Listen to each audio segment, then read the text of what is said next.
Hi, welcome back to Not So Obvious Watches. I'm Pete McConville and welcome to part 3 of my series of CEO for a Day. This was an idea I got quite quickly and really enjoyed, so I spent a couple of hours just banging out what would I do for lots of different brands, and then thought, you know what, I'll turn that into a series of videos that I can punch out pretty quick.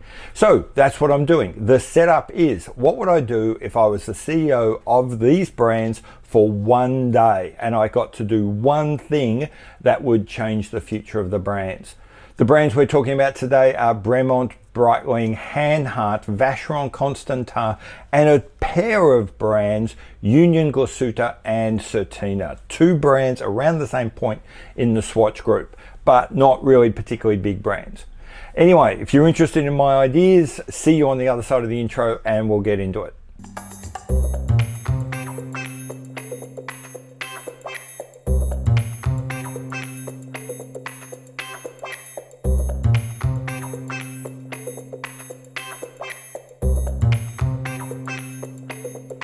Okay, so we'll start with Bremont, and my plan here would be pretty simple. I would drag my watch designers in and I would say, I want you to each look at one watch and I want you to remove one item of complexity from the dial. I want you to do one thing to lighten it up and make it a little bit less complex. They just seem to put in that one extra unnecessary, confusing, confounding, conflicting design idea. So that's as simple as I'd want for Bremont. Look at every watch in the lineup, and I don't care if it's removing some sort of stamping from the dial, whether it's just making the hands a little bit simpler, whether it's just taking a little bit of text off. Just every watch, do one thing a little bit less. Okay, so now we're going to talk about Breitling, a big brand and a brand I'm a bit of a fanboy of. And that makes this hard because I know so much about the brand and I'm sort of so in it up to my elbows. It's difficult to come up with that one thing. You know, there's lots of things you'd like to see done. If I could do one thing, it would be, and this is fairly ambitious, this is a big thing, it is to launch a 38mm Navitimer chronomat and Premier chronograph, fully MEDAS certified, fully in-house, and then very importantly, 38mm. Breitling's been making great strides forward in casting aside their old reputation of being purely big, purely flashy. And I fully understand they have to keep servicing the market that does want that. So we got these new super chronomats at 46mm. That makes sense. I understand why you're doing it. And I do recognize that they have been reducing a lot of their watches down now. You can get the B09 Premier chronograph for, like, that comes in a 40mm. But I know for a fact you used to be able to get 38, and I think you might have been able to get 37mm Navitimers. Those existed.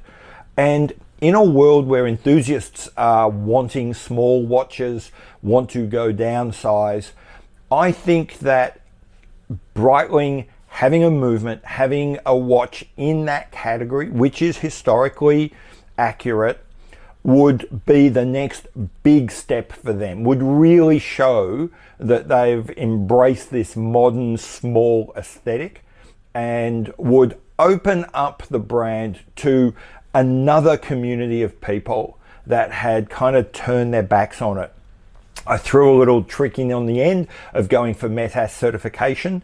That's a bit of an add-on, but I think that by going for that, that would also force, one, it would be very contemporary for that watch, would suit what you're trying to do in 2022, 2023. But it would also mean that Breitling would be adopting the technologies and the quality management and all of those other production skills required, not just for that watch, but for a bunch of others.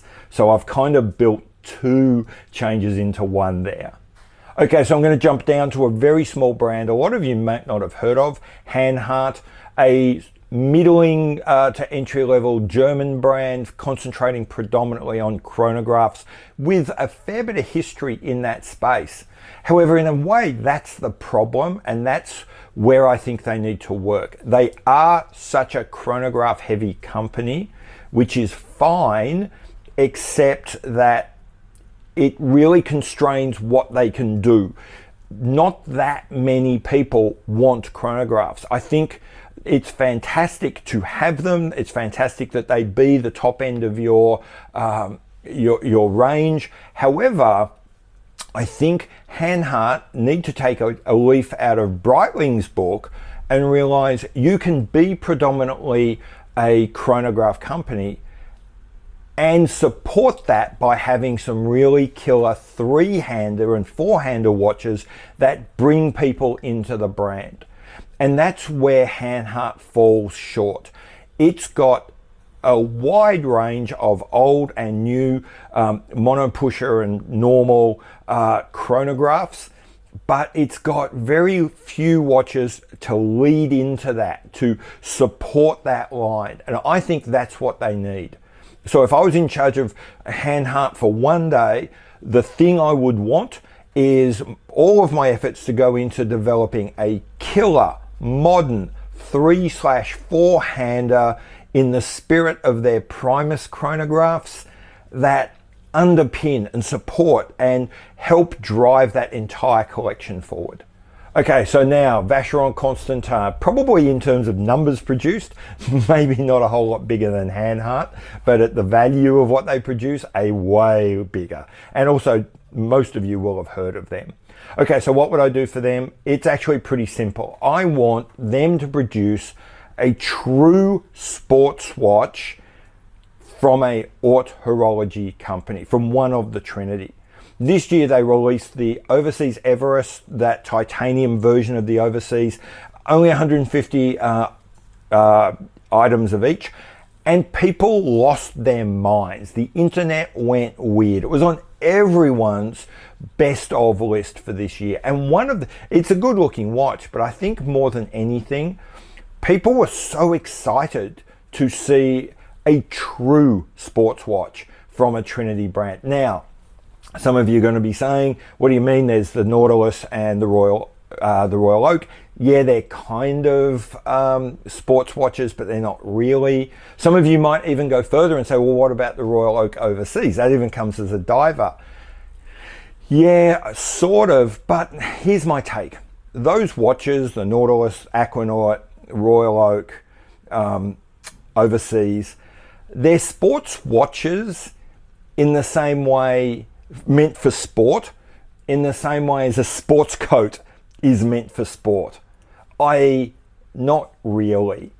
Yeah, they've got the form of a sports watch and they might be worn by a sportsman, but they're only going to be worn at the golf club or at the yacht club. That's kind of where they fit. Where the Overseas Everest blew everyone's mind is here was an haute horology piece from a Trinity brand that you could actually do sport in. More than that, looked like it was actually supposed to do things. And I think Vacheron are now uniquely placed amongst the Trinity to claim a very special position. The Trinity brand, the high horology brand for the true outdoorsman, the true sports enthusiast. So if I was CEO of Vacheron for one day, creating that watch, recreating that buzz and that hype that we got with the Overseas Everest would be my activity of that one day. Okay, final brand. I'm going to pile two brands together and treat them as one. Muhle Glashutte and Certina, both smaller brands within the overall Swatch network, both selling, particularly Muhle Glashutte, watches which are largely unique and quite different to anything else that's offered within the Swatch brand. Neither brand exists in the United States as selling through authorized dealers with Swatch Group backing. Having brands like that not present in the biggest, most resilient, fastest growing market in the world makes no sense. And I don't care if it would cannibalize other people's, even other Swatch Group's sales. That's not the point. The point is you want to get every single sale you can. If you get 3 sales, but 2 of them come from your own brands, you still got 1 extra sale. And I'd be bringing in every brand I had, but particularly Certina and Muhle Glashutte to America now.